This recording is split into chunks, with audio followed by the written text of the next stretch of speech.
Hello दोस्तों, welcome to our YouTube channel. मैं अमन फिर से एक इम्पॉर्टेंट वीडियो लेकर आया हूं। मैं आप लोगों को बता दूं, यह video semester 2 2023 political science MJ paper वाले स्टूडेंट के लिए हेल्पफुल है, जिनका एग्ज़ाम आज से 15 दिन बाद है। ठीक है, आप लोगों को रूटिंग मिल चुका है, आप लोग तैयारी में भी लग चुके हैं। तो आज का इम्पोर्टेंट क्वेश्चन देख लीजिए, वह है आधुनिक राजनीतिक विज्ञान की परिभाषा दे एवं इसकी विशेषताओं की व्याख्या करना है।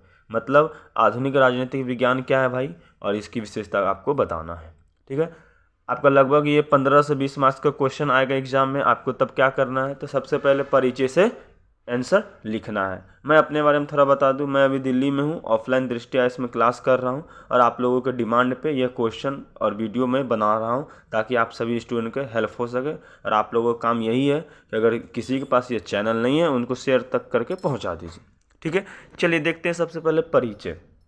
देखिए, आधुनिक राजनीतिक विज्ञान को हम लोग अंग्रेजी में मतलब इंग्लिश में मॉडर्न पॉलिटिकल साइंस कहते हैं। ठीक है, और आधुनिक राजनीतिक विज्ञान के जनक निकोली मैकियावेली को माना जाता है। तो इसको इम्पोर्टेंट कर लो, क्योंकि ये क्वेश्चन बार बार एमसीक्यू में पूछते हैं कि आधुनिक राजनीतिक विज्ञान के जनक कौन। तो आपको याद रखना है निकोली मैकियावेली।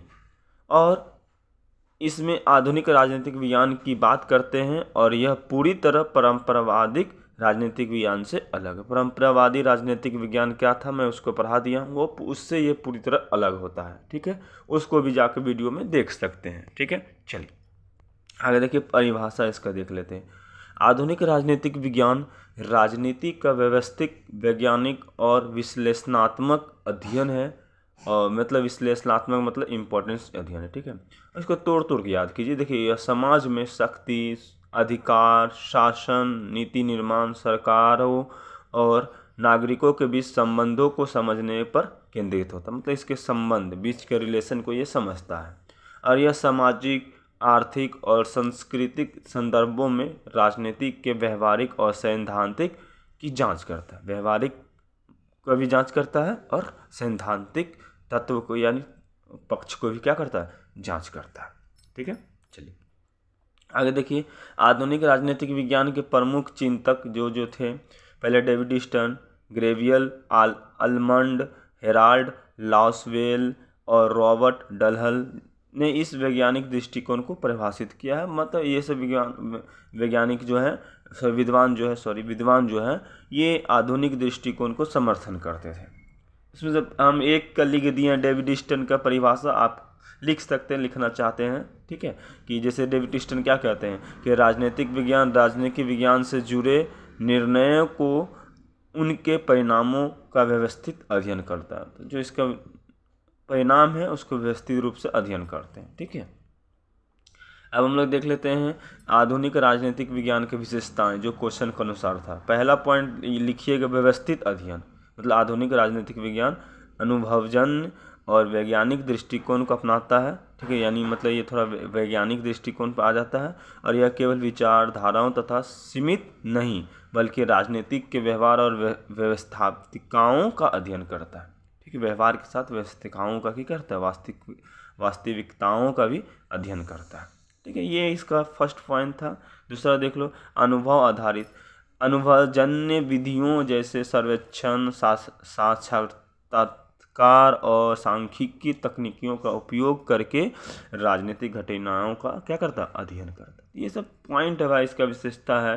जैसे व्यापक दृष्टिकोण इसमें आ जाता है, तो यह केवल सरकार और राज्य का अध्ययन नहीं, बल्कि इसमें सत्ता, निर्णय निर्माण, राजनीतिक व्यवहार और राजनीतिक प्रक्रियाओं का भी अध्ययन शामिल हो जाता है। व्यापक तौर से व्यापक दृष्टिकोण की बात करता है भाई। फिर आगे देखिए, अंतर विषयक दृष्टिकोण। यह समाजशास्त्र, अर्थशास्त्र, इतिहास, मानव शास्त्र और मनोवैज्ञानिक जैसे अन्य विषयों से भी संबंधित होते हैं। जितने भी समाजशास्त्र हो गए, ठीक है, अर्थशास्त्र हो गए, इतिहास हो गए, ये सबसे जुड़े हुए रहते हैं। ठीक है, मूल्य निरपेक्षता। यह किसी विषय, विचारधारा या नैतिक दृष्टिकोण को बढ़ावा नहीं देता है, बल्कि राजनीतिक को तटस्थता और वैज्ञानिकता से देखता है। ठीक है, नेक्स्ट पॉइंट देखिए, प्रक्रियात्मकता।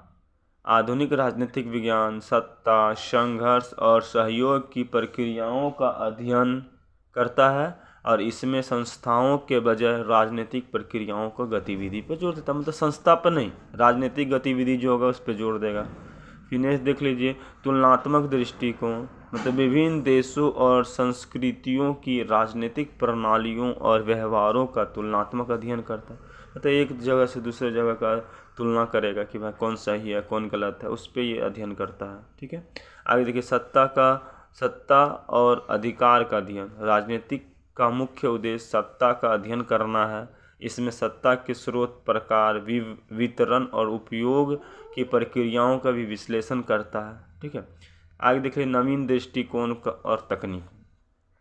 राजनीतिक विज्ञान में सांख्यिकी, गणितज्ञ, मॉडल और साइबरनेटिक्स और जैसे आधुनिक तकनीकों का भी प्रयोग करता है।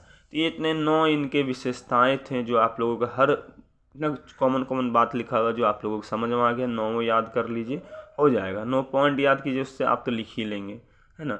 फिर आता है निष्कर्ष, लास्ट में कंक्लूजन लिखना जरूरी होता है कि आधुनिक राजनीतिक विज्ञान राजनीति को एक समग्र वैज्ञानिक और अनुभवजन्य दृष्टिकोण से समझने का प्रयास करता है और यह समाज में सत्ता, अधिकार और निर्णय लेने की प्रक्रियाओं का गहराई से अध्ययन करता है। इसके माध्यम से राजनीति के व्यवहारिक पक्ष को समझने और बेहतर नीतियों को निर्माण में सहायता मिलती है, जैसे समझने में और बेहतर नीतियों को समझने में इसका सहायता मिलती है।